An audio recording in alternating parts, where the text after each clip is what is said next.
Okay, perfect. We are here today for another interview of Free Thought on the Future. We have here Professor Richard Tol. Thank you very much, Richard, for being here for our interview. We start again with our topic, which is related to net zero emissions. So, do you think it's possible to reach the net zero emission target by 2050? Well, the word possible has many different meanings. Is it physically possible? Yes. Is it technically possible? Absolutely. Is it desirable? Probably not. Is it likely? Absolutely not. And I think it is the wrong question to ask, is it possible? Yes, of course it's possible. If there were a pandemic that wipes out 99% of humanity, then we would go to net zero by 2050, right? If there were to be a nuclear war between India and China, we would get pretty close to net zero by 2050. So yes, it's possible. Do I think it is possible within sort of the normal way in which we do environmental policy? No, absolutely not. We will not get to net zero by 2050.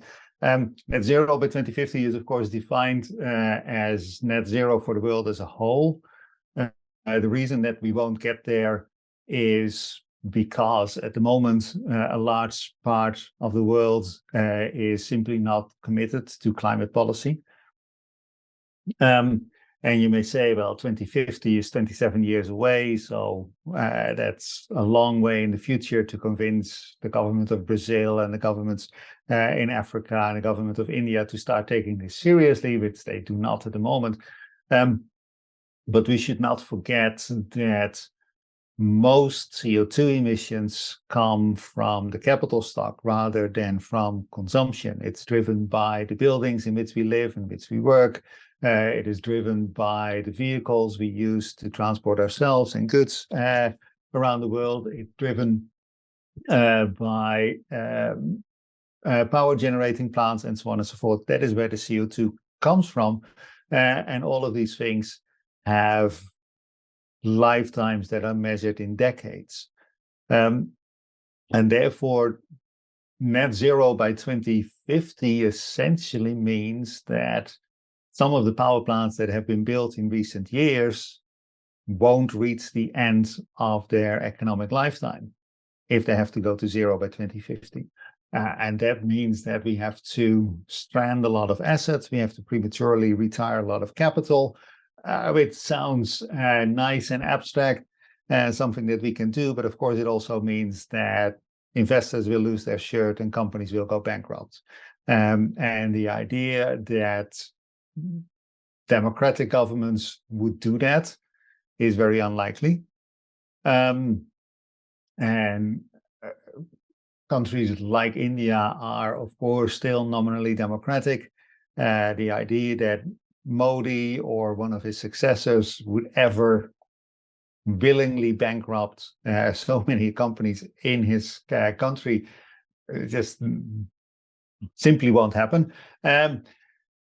But also more autocratic countries like China, I just don't see this happen. I mean, they've done it by accident a couple of times, that they bankrupted large parts of their economy, but I don't think they will repeat this. And their power plants are simply too young. If you look at a country like Indonesia, they're still building coal-fired power plants today. Some of them are planned to come on stream in 2025 or in 2030 and are planned to retire in 2070. That is, if you use the optimistic timeline that a coal-fired power plant is a 40-year timeline. But we also know that some of them are still operating after 80 years. So no, getting to net zero by 2050 worldwide is simply not politically or economically feasible. It is a little more feasible in Europe because our capital stock is generally older than what you would see in South and East Asia. And therefore, we would have less premature retirement of capital.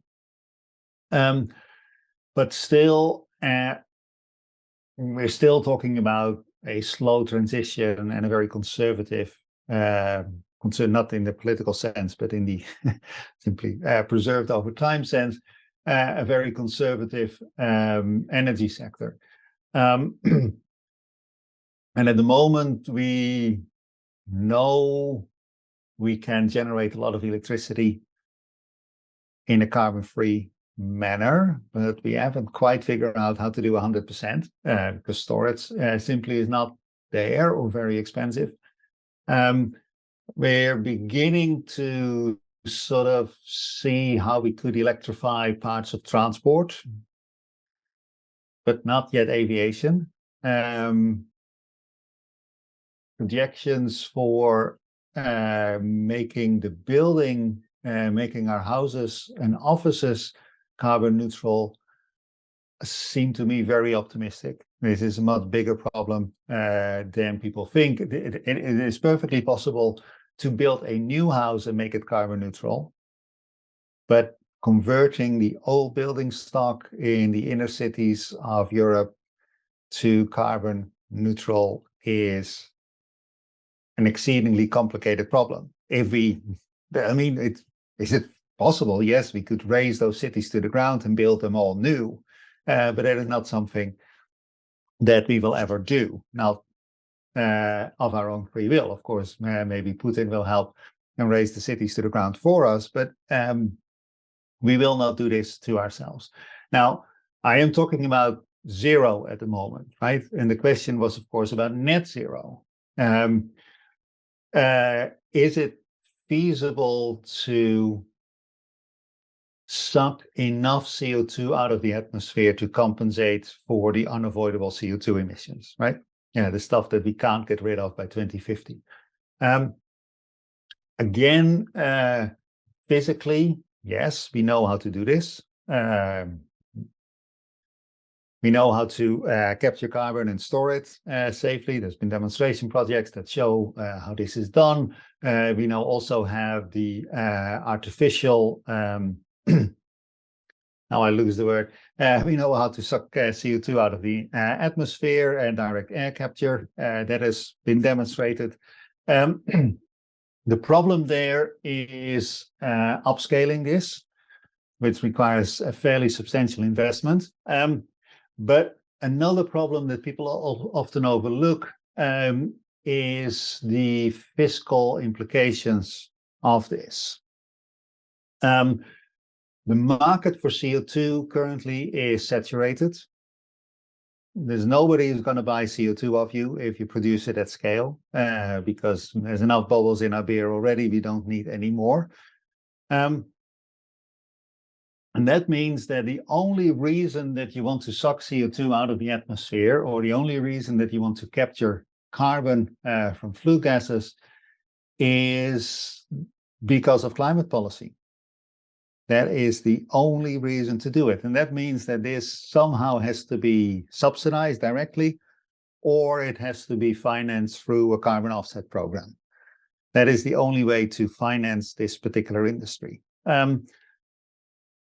Now, there was a piece in The Economist, I think last week, maybe the week before, which talked about just how large this sector would be, how large this economic activity would be. And of course, there's also been plenty of model studies looking at this.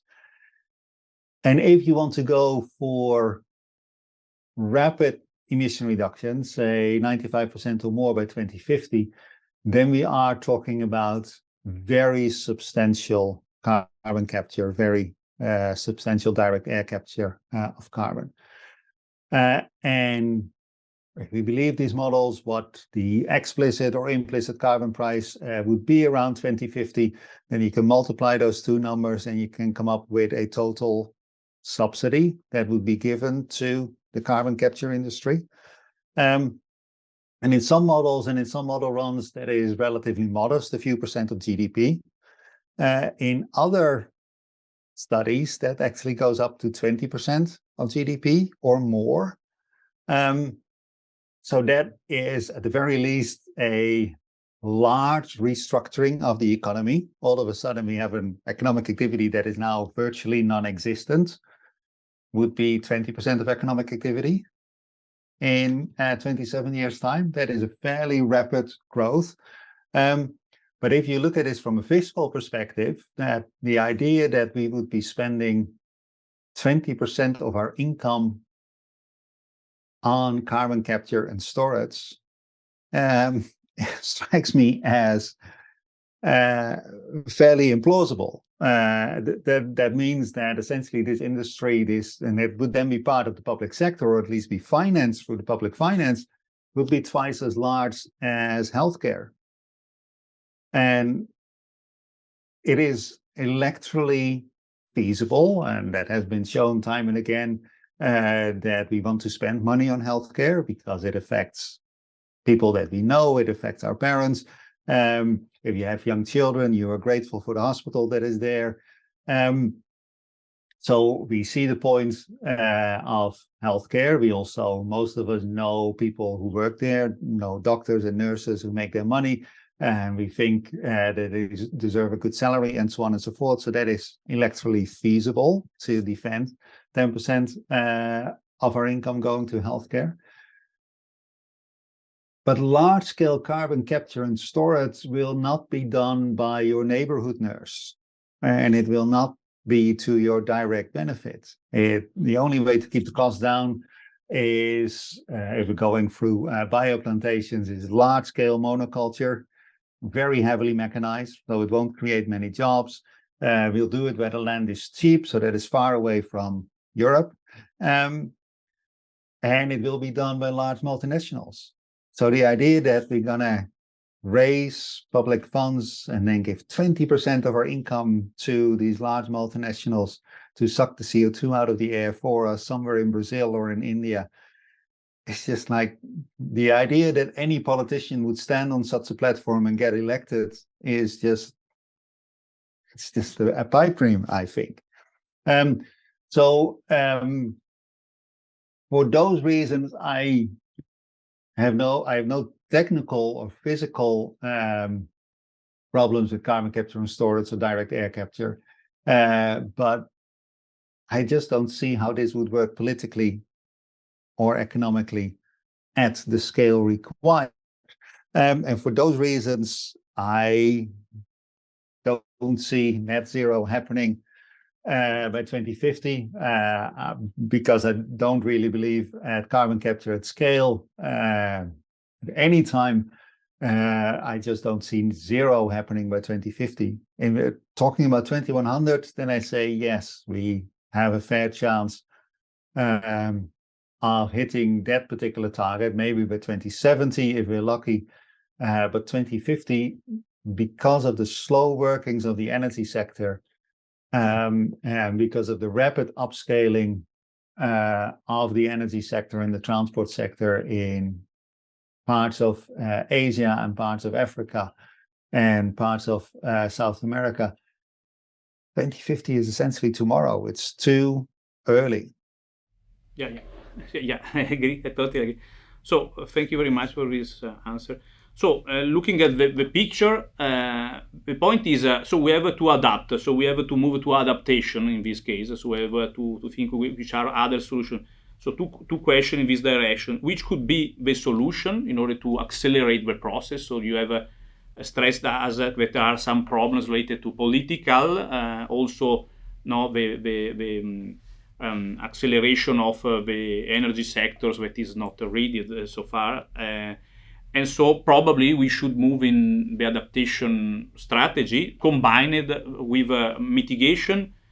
Where is a weight is more important to one or to another strategy, or are both important, or in which kind of direction we can move?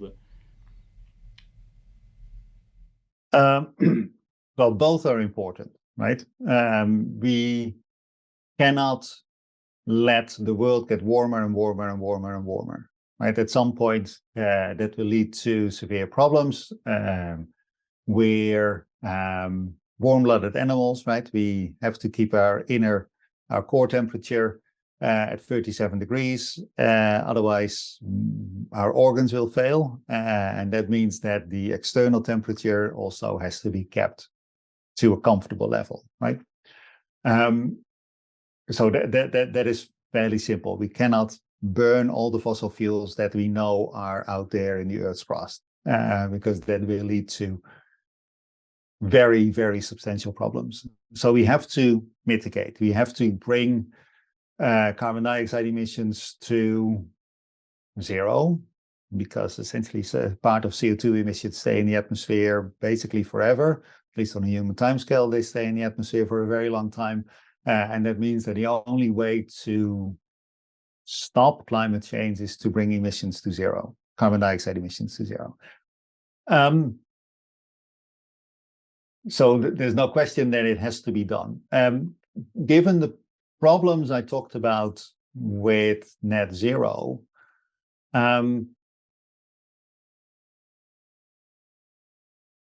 the issue there is more one of timescale than of feasibility.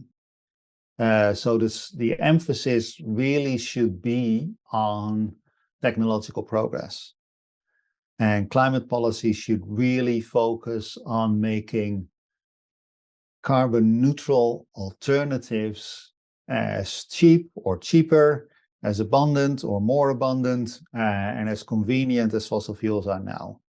And that is what fortunately we have seen happening mostly away from the political theater around climate policy. And has been going on for 35 years now. What we've seen is that people in business sort of smelled an opportunity and said, we can solve this and we can offer better products than the fossil fuel industry can, and we're going to make money out of this. And we've seen that with wind power, we've seen that with solar power, we now see that with electric vehicles. I long for the day that motorbikes will become electric, because I really hate the noise that they make. And as people put better carbon neutral products on the market, that is how we're going to solve this. It has to be done in such a way that the average person would want these products, that it's not something that it's forced upon us by some government mandate, or that it's subsidized for a very long term. No, it has to be stuff that people want to buy. And fortunately, we've seen, I've been in this business for 30 years now, we've seen remarkable progress there. First with wind, then with solar, now with batteries. Electrification of transport is going much faster. Those carbon neutral houses that they're now building, the progress that they're making in steel and the progress that they're making in cement and related products, it's actually quite dramatic what we've seen over the last couple of decades in terms of technical progress. And that is the way to go, and that is what mitigation policy should focus on. Emissions of this year, emissions of next year are not important. What is important is the products that we bring to the market in the next 10 and 20 years.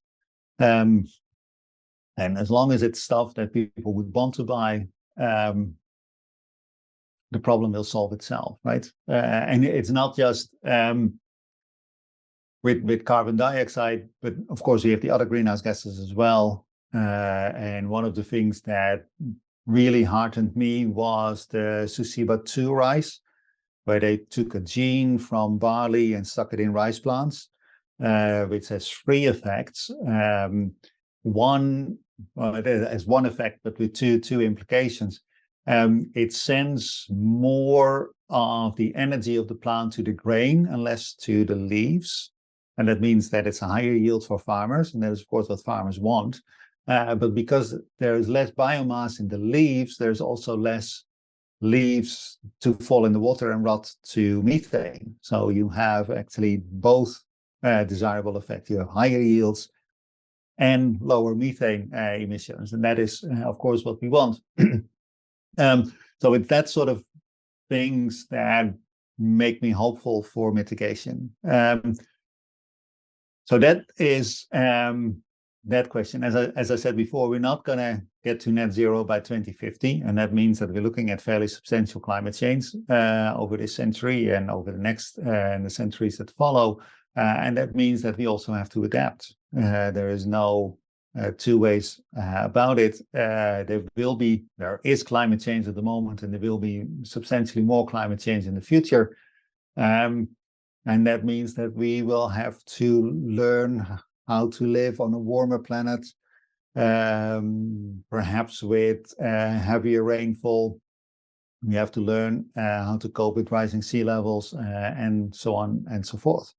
Or rather, of course, a lot of these things we know already how to do. We have to make clever use of that knowledge and make sure that the people who need the knowledge actually have it, right? The Netherlands has faced rising sea levels for 1,000 years already, so knows how to cope with this.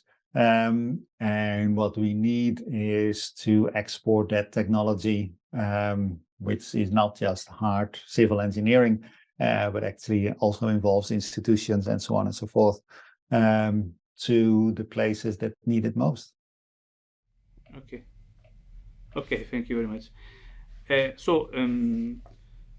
Now the next step is related to the role of.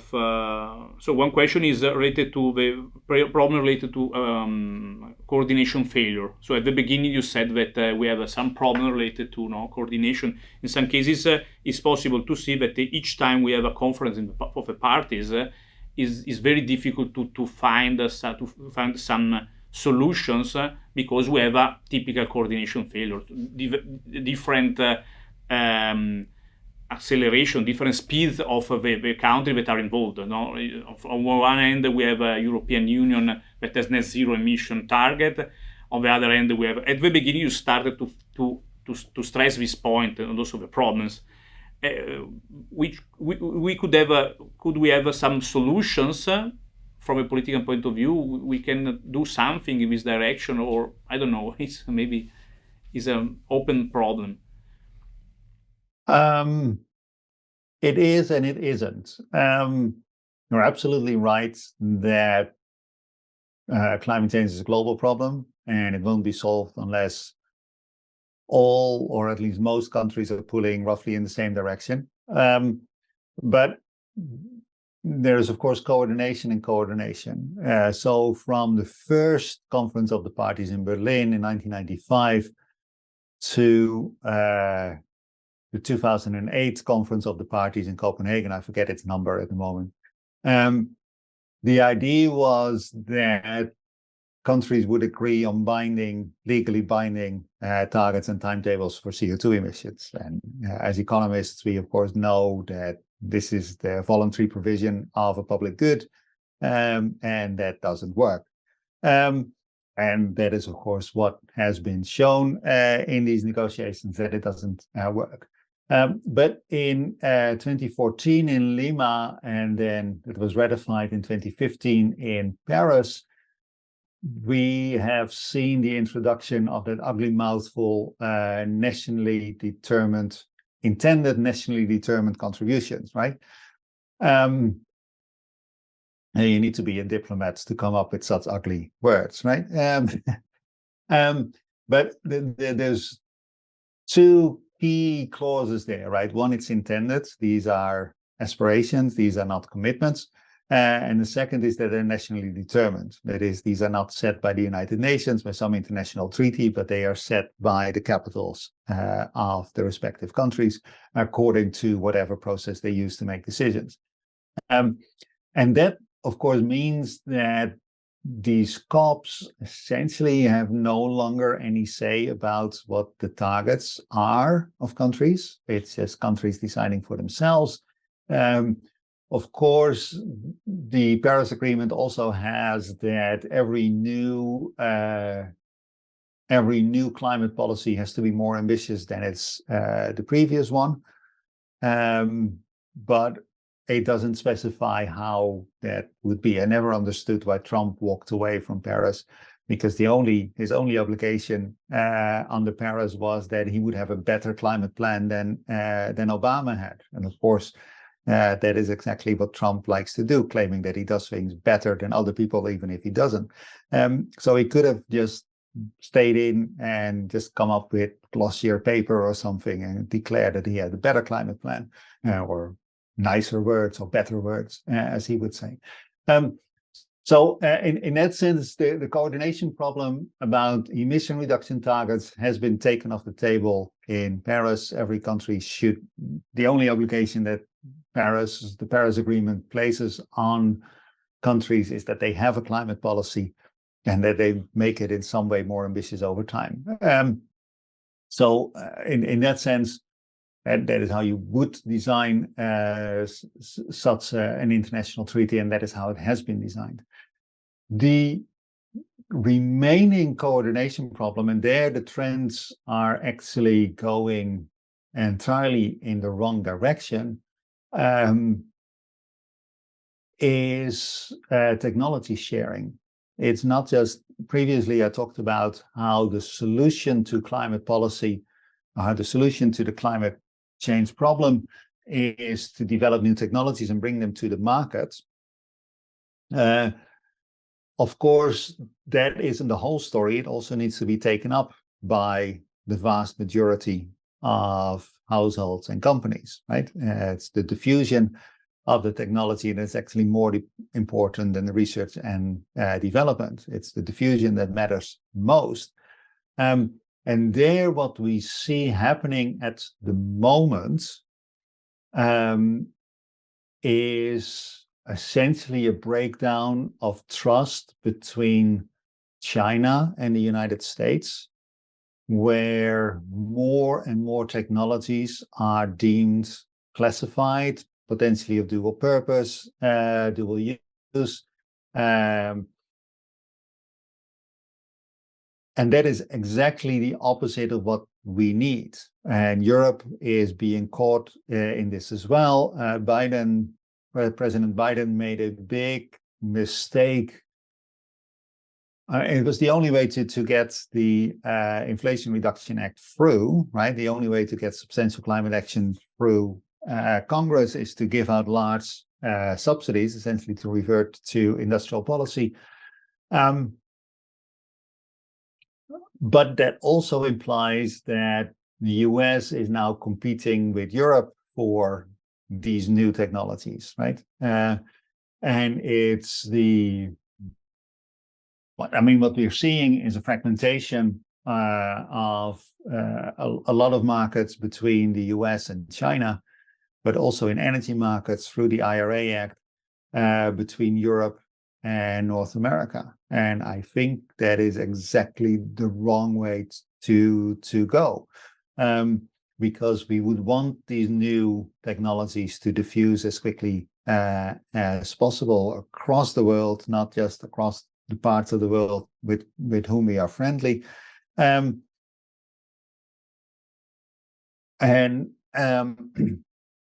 You can turn this around and say, well, this brings competition into the market because everybody is competing for the same thing. But I think a more likely result of the geopolitics here is fragmentation, reinventing of wheels, and the waste of a lot of capital and a lot of brain power.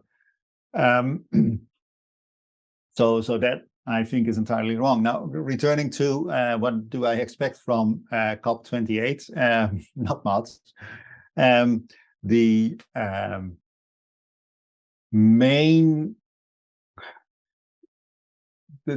good thing about COP27 was that it did not fail, that countries kept talking to each other. I hope that the same will happen in COP28, although tensions have risen since. But I think that would be the best outcome that we can expect from COP28, that there will be a COP29, which is not at all guaranteed. The main spectacle at COP28 and perhaps COP29 will be that at some point, governments will have to admit that 1.5 degrees is out of reach.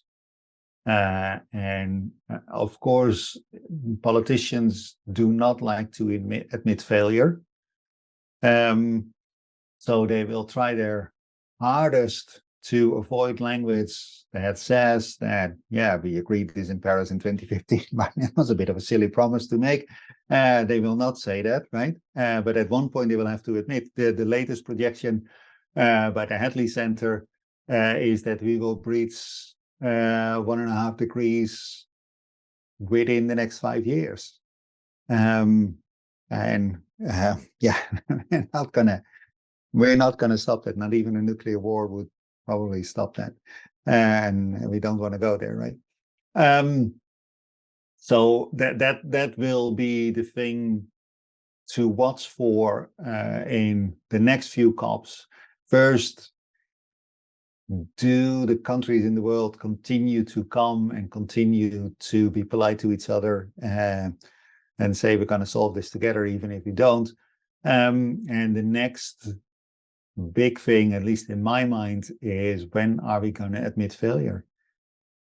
And how? But that will come relatively soon. Okay. So there is a link between, so I understood that this US-China decoupling can affect also this, what you just said, also the process in the decarbonization. So we have a strong link. Related to these, two questions. One is related to what happened in the last 2 years, so the war between Ukraine and Russia, that stressed again, raised this topic, this word that is energy security. Italy, Germany, Europe in general discovered again that we have some problem related to energy security.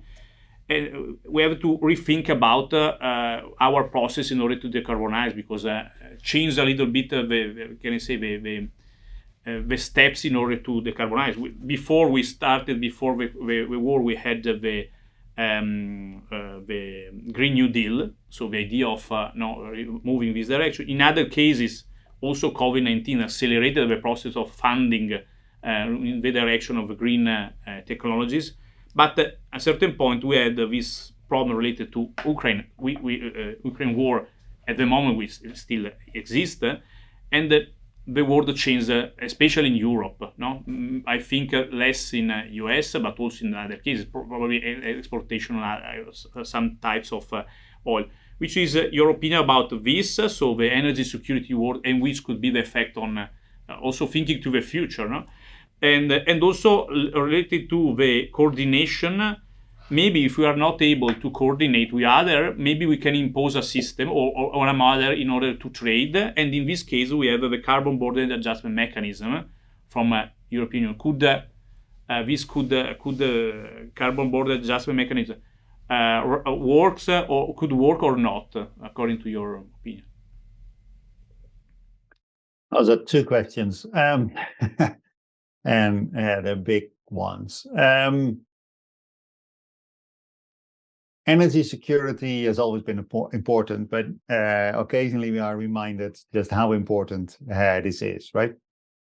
And the second invasion of Ukraine by Russia was an important reminder just how important it is to have a secure energy supply, and how important it is not to rely too much on a hostile or a potentially hostile trading partner, right?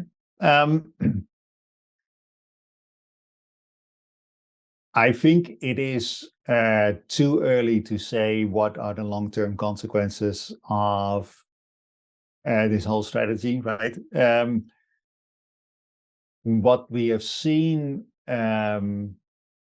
is that Europe got away relatively easy.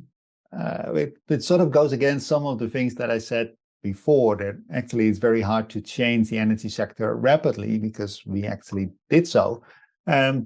Which some people take as a lesson for climate policy. I don't think it spills over. I don't think that we are willing to make the same sort of sacrifices for climate. as we are for the immediate threat of a Russian gas boycott. But essentially what we've seen is that gas that came through pipelines have been replaced with gas that came through ships through LNG. That's essentially what we've done, and we were helped by a particularly mild winter, and that is how we got through so far. In the longer run, energy security and climate policy are closely related. The big problem with energy security, the big problem with fossil fuels is that production and to a lesser extent transport is spatially concentrated. There's a few places that generate a lot of oil, and therefore if something goes wrong in those places, then the whole world has a problem with supply. And of course, because oil is so important, we have everybody meddling in these places, which typically exacerbates the problem rather than solves the problem. So that is the problem with particularly the oil supply and the gas supply. And then, of course, we have these transport nodes, the Straits of Hormuz, the Straits of Malacca, where everything has to go through. And if something, the Suez Canal, and if something goes wrong there, then we have a big problem as well, right? The good thing about renewables is that they are not spatially concentrated. We have a lot of small sources. And that means that, it is much harder to create a big problem all at once, because they're just spread all over the place, right? And also technical problems, like last year we saw this ship, one single ship go wrong in the Suez Canal, and the whole world trade keeled over. That won't happen if a single turbine fails, right? A single wind turbine fails. So in that sense, because it is not spatially concentrated, and instead of relying on a few big sources, we relied on many small sources, it becomes intrinsically safer. So that is a good thing. Some people worry about the rare earths that are needed for the batteries and for the solar panels, and to a lesser extent for the wind turbines. Some people worry about the capital that is needed for all these things. And we should, of course, not forget who is doing the saving, right? A lot of capital is imported as well. And whereas fossil fuels are subject to price volatility in the oil market and in the gas market, solar and wind are, of course, much more susceptible to volatility in the capital markets, because it's something that the fuel is free, but the capital is not, right? And they're much more capital intensive. But those things I actually worry about less than other people, because these rare earths are not needed for the operation of the plants. They're only needed in the construction. And that means that if China were to stop exporting its rare earths, what would happen is that we will no longer build new solar panels, but the old ones will continue to work. So that is completely different from an gas boycott by Russia, where the power plants will simply stop, right? So in that sense, renewables are inherently more secure. So that is all good. Which is not to say that there are potential risks. And going back to China and also going to India, it is still the case that for these countries, their main domestic supply of energy is coal. And we hear and read a lot about the expansion of wind and solar in China. What we hear less about is that China also has an advanced program in coal liquefaction to replace gasoline and diesel with oil-derived products. And they also have a substantial program in coal gasification, underground coal gasification, where they would replace imported gas with coal. And those processes are actually more carbon intensive because of the energy needed in the conversion, are actually more carbon intensive than using the coal directly. And it could, of course, be that, God forbid, in a standoff between the United States and China over Taiwan, somebody could decide to block the Straits of Malacca, make sure that China can no longer get oil from the Gulf. And in that case, they would probably very rapidly upscale their coal liquefaction and the coal gasification programs. And that would be fairly bad for the climate. Now, I don't think that China wants to do this. I think they much rather go for renewables, and they much rather have friendly relationships with definitely the countries in the Gulf and definitely with Russia.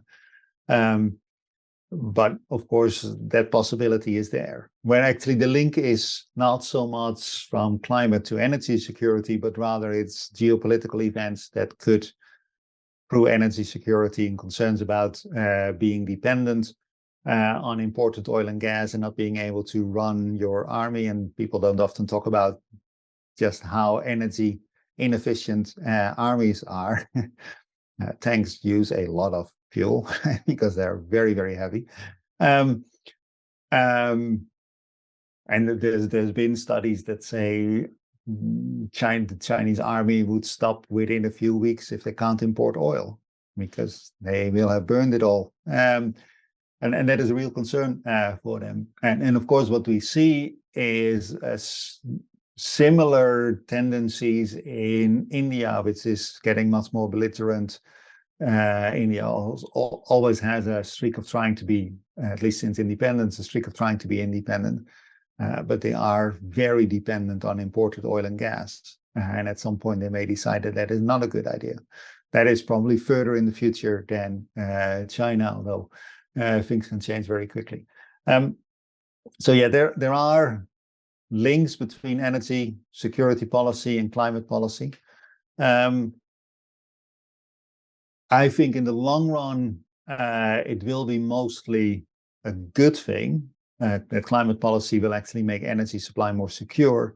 But in the short run, all sorts of things can go wrong and perhaps very wrong there. Now, you also asked about the carbon border adjustment mechanism of the European Union. I think it is a little bit too early to say what will happen there. It's a good thing that it's there, mostly from a European perspective. What we have seen started in 2005, right? So what we have seen in the last 18 years in the EU ETS is that initially a lot of emission permits were grandfathered or grandparented. That is, they were given away for free to companies based on their past emissions. And the European Commission has always promised that this would be temporary and it would be replaced by auctions. And that makes a lot of sense because grandparenting permits essentially rewards bad behavior in the past. And it distorts capital markets because it's essentially a capital subsidy that is given to companies. So for those reasons, grandparenting should be abolished and should be abolished quickly. But the European Union has not been able to do that for the last 18 years. And the main reason, and that is mostly a political reason, has to do with international trade, and it's the trade exposed sectors that have been getting these free permits for the last 18 years. And the CBAM will end this, or at least that is the plan, right? Europe, you never quite know whether they're going to follow through here, but that is at least the plan. These companies, these sectors can no longer claim that they are at a trade disadvantage because of the EU ETS, because now they're protected through this border adjustment. So that is a good thing, and that is, I believe, the main effect of CBAM. Is mostly internal EU politics, and it will wean these sectors of their capital subsidies, and that will be painful, right? What we've seen happening after Brexit is that British companies had to do without these subsidies fairly abruptly. Thank you, Mrs. May. And this was actually one of the reasons that that British Steel went bankrupt, right? Because they used to get £100 million from the European Commission for free every year, and all of a sudden that disappeared, and that sort of tipped them into bankruptcy. So we can expect some things happening there. Because the effects of CBAM are concentrated on energy-intensive trade, I don't think it will make that much of an impact on the rest of the world, because energy-intensive stuff tends to be heavy, and therefore we don't transport it long distance. It will affect sort of the cement trade between Turkey and Greece, and there is some steel shipped around, but I don't think it will have such a large effect on the relations or the trade relations with China or the United States, because we don't tend to trade in energy-intensive goods that much anyway. Ironically, it may actually have a fairly large effect on the United Kingdom, because what we've seen happening in the last 2 months is that the price of EU ETS permits has been roughly stable, but the price of UK ETS permits has cratered. The price of carbon is now much lower in the UK than in the EU, so there would be a tax essentially on exporting from the UK into the European Union. So that would be interesting, but again, mostly political dynamic, because of course the main export products of the UK are finance and entertainment and that sort of thing, rather than that we export lots of steel to the continent. But it will the political fallout will be interesting to watch. Okay. Thank you very much for these very interesting answers.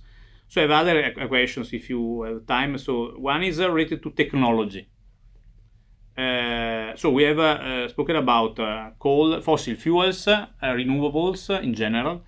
There are two technologies, which is hydrogen on the one end, and the other end is nuclear in general. So we have a fission and fusion. Probably we have some hope in the fusion for the future. Which is your opinion on these technologies?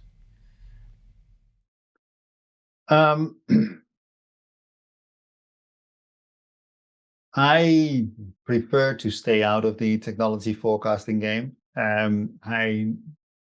As I said, I've been in this game for a while. I've been doing climate for a couple of decades now.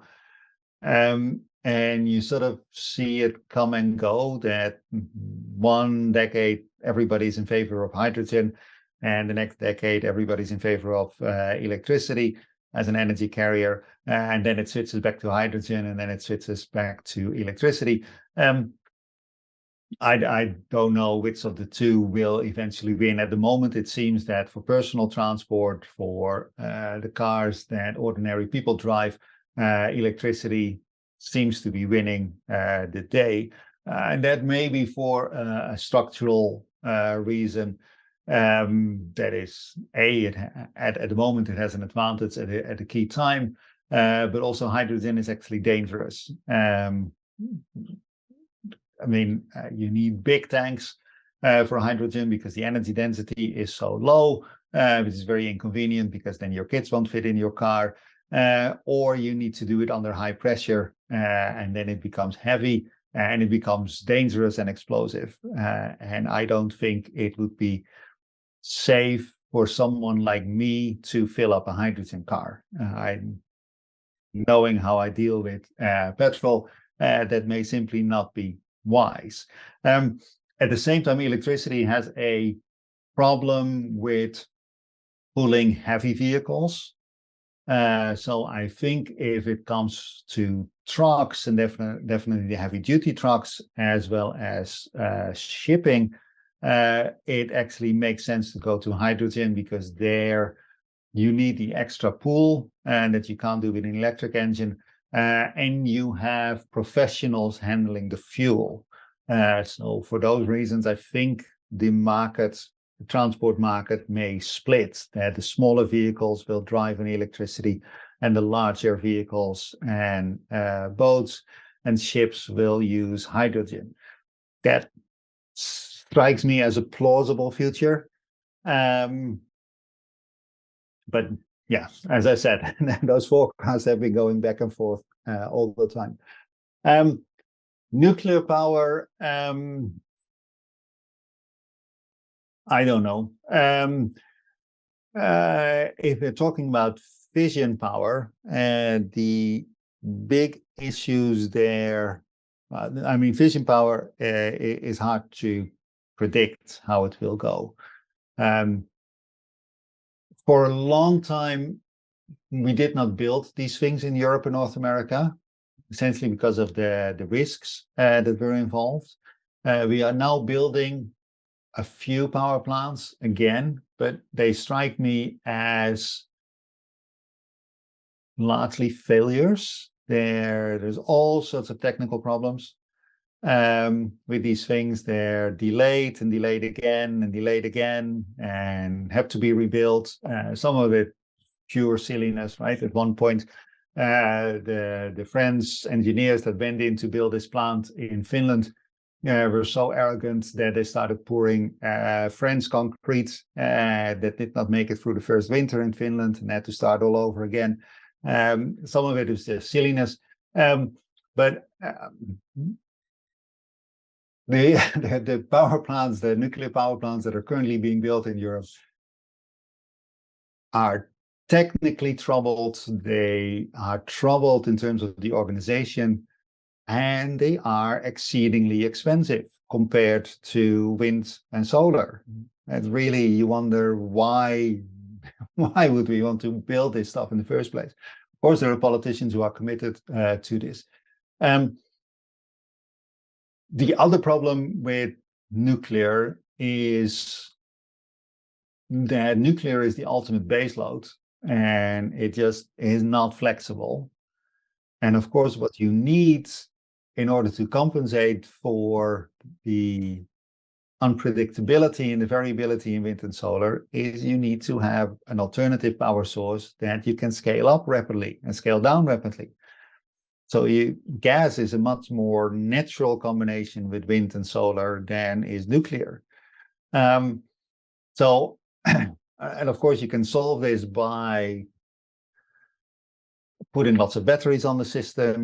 But that just drives up the cost. What people are talking about now is putting lots of electrolyzers on the system and making hydrogen to store things temporarily, but it just adds to the cost, right? So I just don't see a big future for nuclear because of those reasons. At the same time, and that is something that I do not fully understand, the Chinese and the Koreans seem to be much better at building nuclear power plants than any European or North American company. But I do not fully understand why this is and how this works.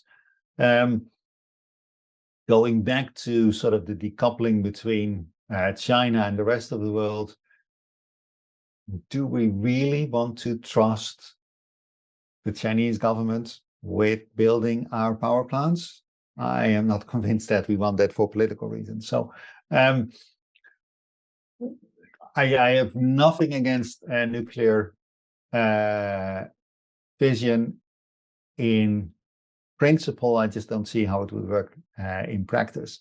Also, when people talk about small modular reactors, that word small means small relative to nuclear power plants, but it's still big relative to everything else, right? These small nuclear reactors, small modular reactors, are not small at all. Actually, the size of a fairly large gas-fired power plant. Now,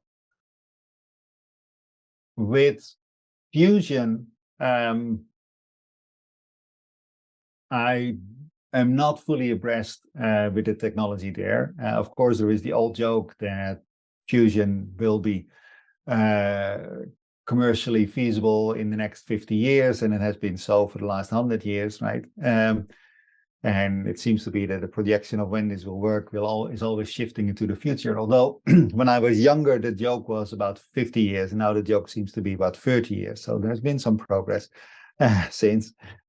The most promising technologies, or rather the technologies that are furthest ahead in the technological development, the ITER and things like that, go back to the old system of large centralized power generation. And I've seen some projections that really what you want is a single plant that provides all the electricity for the United States, right? And then it will work. Now, you then have immediate problems with it's a natural monopoly, and how do we regulate it? You immediately have problems with maintenance, right? What if the plant needs to go down to be cleaned, right? You need to build a second one next to it.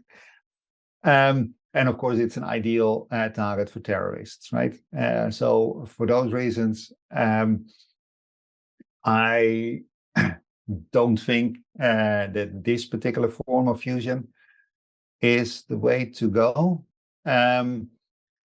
Now, I understand that in the lab, people are working on smaller fusion reactors, and that will take away those concerns. But at the moment, they're only, they're sort of working theory, and there's been some small-scale demonstrations that, yeah, it would work in principle, but that will take decades to bring to market, right? And at the same time, we have these ready-made solutions with wind and solar.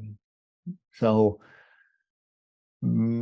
as I said, I don't like forecasting technology, but it strikes me that nuclear simply has lost the race to solar and wind, and they will never be able to compete because of that. Okay. So other 2 points. So is very quick. One, finance. Before you ask, you told us about the finance role of for can I say enhancing this run for reducing to reduce effect of CO2 or to increase also decarbonization. In this direction, we have the rising stock market related to ESG, and I have some ideas, but we would like to know which is your point of view related to ESG stock market. And also another point is related to insurance, but in some cases someone said that insurance could be one of the manner in which to, give an impulse to adaptation. So summarizing, if the financial market could help decarbonization of the fight against climate change. No, absolutely. If CO2 emissions are driven by the capital stock and future climate policy is driven by innovation, then finance is incredibly important. You can't do this without finance. Now, and there's some good things going on there. Obviously, a lot of money has been made available for these new technologies, essentially because people smell a market opportunity, right? So that is all good. The whole ESG movement seems to have, at least as far as I can see, seems to have a large component of greenwashing there. There's all sorts of things that are labeled as E or as S or as G that are really just nothing much, right? But it is, of course, important that these things are financed. Another thing that bugs me about this whole thing is I forget what they call it, that some people are boycotting fossil fuel companies and that they're forcing pension funds and those sort of things to divest from these companies. That is, I think, entirely wrong. If a university like mine decides to divest from British Petroleum, for instance, the effect is essentially zero on British Petroleum, right? Because we are a small investor, we sell our stuff, we sell it at a market price, and somebody else buys this, and as a result, my pension fund and my university assets, because we put this voluntary constraint on our portfolio, returns less, right?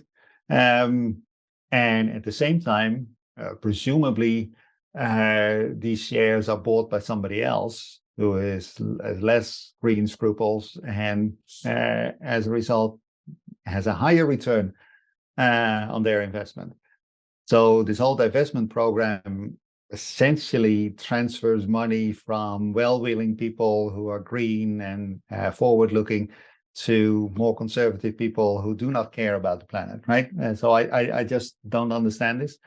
Of course, if green people sell off their shares in fossil fuel companies at a large scale, that will just suppress the price, right? So it actually makes the problem worse than you sell your shares to somebody who doesn't share your preferences at a discount, right? And they make a higher return. You're making the bad people rich, is essentially the divestment program.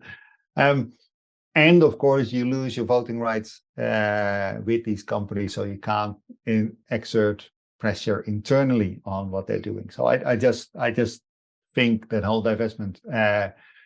divestment movement is completely misguided. It's led by people who really don't understand how financial markets work. Now, with regard to insurance, there's a lot of misunderstanding of what insurance is, right? If you're talking about property insurance, say against fire, then essentially what you do is you have an entire city or maybe an entire country, and everybody is insured against fire because you have to be, otherwise they won't give you a mortgage, right? And it's a smart thing to do anyway. So let's assume that everybody is insured against fire, and only a handful of fires break out every year, right? So essentially what insurance does is it transfers the risk from the victims of, in this case, fire, to all the potential victims, right? And because the incidence is small relative to the large population, actually we pay very little for our fire insurance compared to the devastating damage it may do to your house, right? So that is how insurance works. It transfers the risk of a few victims to a large number of potential victims. Now, insurance does not work if we have correlated risks. If, as we see in Kherson at the moment, we have an entire city that is flooded, because then everybody claims at the same time. So natural disasters are not so much insured, but they're actually reinsured. So what happens is that on top of the insurance companies sit insurance companies for insurance companies. And what these reinsurance companies do is essentially the same thing. There's a potential of natural disasters all across the world, but they happen only in one city or in one country at a time, and they pool the risks globally. That is what Munich Re and Swiss Re and all those reinsurance companies do. And that is a very useful thing for us as consumers to be able to reinsure, to insure ourselves. Is it useful for climate change? Not necessarily, because what climate change does is that it probably increases the risks of natural disasters everywhere, and that would create a greater demand for insurance. But because everybody is affected, you cannot insure climate change itself, because there is no distinction between the actual victims and the potential victims. That transfer is simply not there.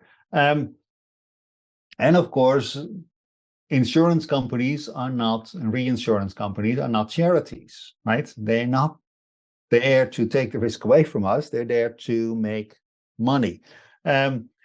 So if, say, flood risks are going up, then insurance companies, and it's likely because of climate change that flood risks will go up, then the response of insurance companies would be either to increase premiums or withdraw cover.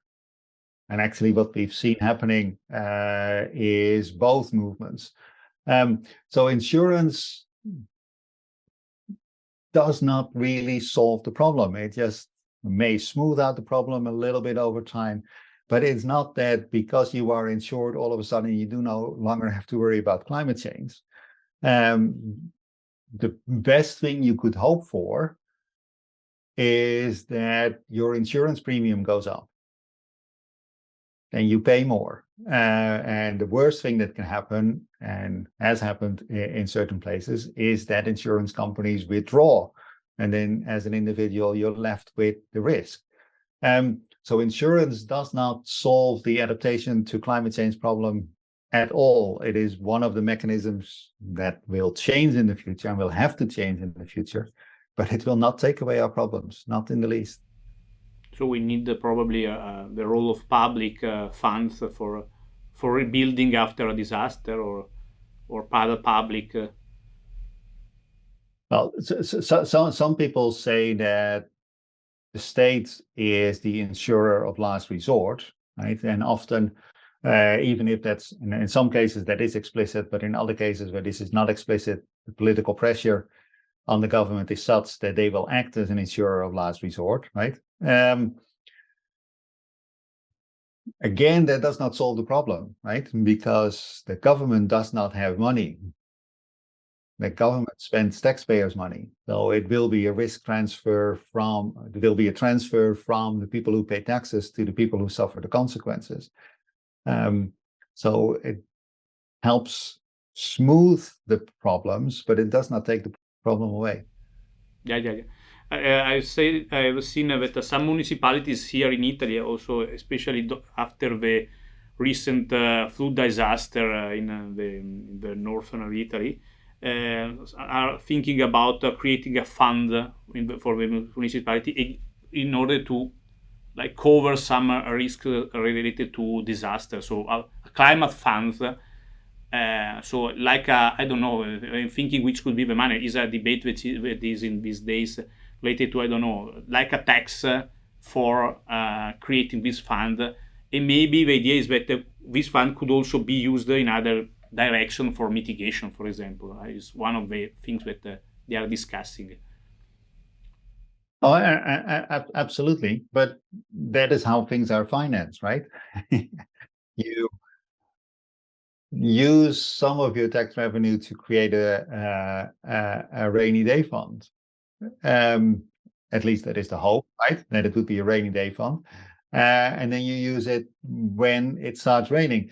And that makes perfect sense. That's a risk diversification over time, right? Of course, there is always a problem with these funds if they're in the public sector, that they may be abused for other purposes, right? And in the beginning, of course, everybody's well behaved, but if this fund is sitting there unused for 10 years, then the newly elected politician will put his or her beady eye on this, right? Yeah, it works in principle, and some countries have made it to work fairly well. I mean, Japan has had similar schemes for a very long time now, and without too much corruption and everything. But in the end, it is you shift money around, right? You do not take away the problem. Yeah. Okay, last question after. Thank you very much for all your time so far. So it's more on geopolitics. So I have a question. I would like to understand your opinion. Is related to, before you have spoken about rare earth or critical materials, so speaking about which is very... at the moment, it seems that the control of the supply is totally, or the majority of the share is of China. No? China seems to control directly or indirectly a very high percentage of the total supply of rare materials. And it seems to be that US are losing the run against China. But I don't know it's true. Probably, I don't know, in some cases, probably there are other different mines of rare materials around the world that are not discovered. Like, for example, shale oil or shale gas. If we think about the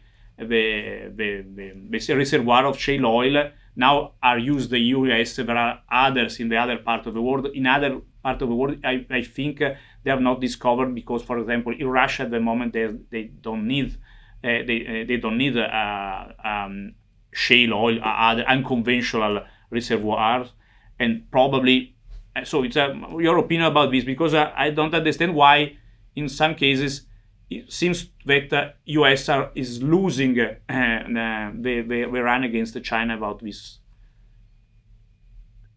Well, yes and no. And the problem is actually similar to the problem with shale oil. It's absolutely right that China at the moment dominates this market, which is mostly for historical reasons rather than for geological reasons. And what people have begun to realize is that these things are important and that China dominates, and that we cannot necessarily trust China to continue to export this in the future. And since then, people have been prospecting for these materials. And there's now discoveries in Sweden and in Chile and in parts of Africa and so on and so forth. So it's not that these rare earths are geologically restricted to China. It's just historically the case. Of course, it takes a while to develop the mines for these things. So if China were to decide tomorrow to stop exporting rare earths, then we have a problem. But that problem will solve itself then over a decade or perhaps a little bit shorter. One of the reasons that China dominates this market is the same reason that the US dominates the shale market. It's historical and it is low population density. So rare earths are rare. That is, you need to move a large amount of earth to find a little bit of material. So these are fairly environmentally devastating operations that you could only do in sparsely populated areas. Similarly, shale gas is also fairly disruptive, so you do not want to do this close to people. So even though the UK has substantial shale resources, and even though Germany has substantial shale resources, they sit very close to where the people are. Whereas in the US, they sit far away from where the people are, and therefore they can do all this. It's a fairly dirty and noisy process. And if you do it somewhere out in the Midwest, then nobody cares. But if you do it close to Dortmund or close to Aberdeen or close to Edinburgh, then people get very upset. And the same is true for these rare earths. They are probably everywhere, but you need to go into the desert of Chile or in the far north of Sweden to do this without upsetting too many people. But in principle, that particular dependence on China is a transitional thing, and within 10 years, I think dependence will be a lot less. And as I said before, this has to do with the expansion of the capital stock, not the operation of our current solar panels. They will just continue to work. If China stops exporting, we just can't build any new ones. So in that sense, it's not comparable to an oil or a gas boycott. Thank you, Richard. Thank you very much. Your time is very important for us. Thank you. I appreciate a lot of. Thank you. Thank you very much, Professor Richard Tol, for your time. See you the next time. Thank you. Thank you, Richard. Okay, take care. Take care. Bye-bye. Bye-bye.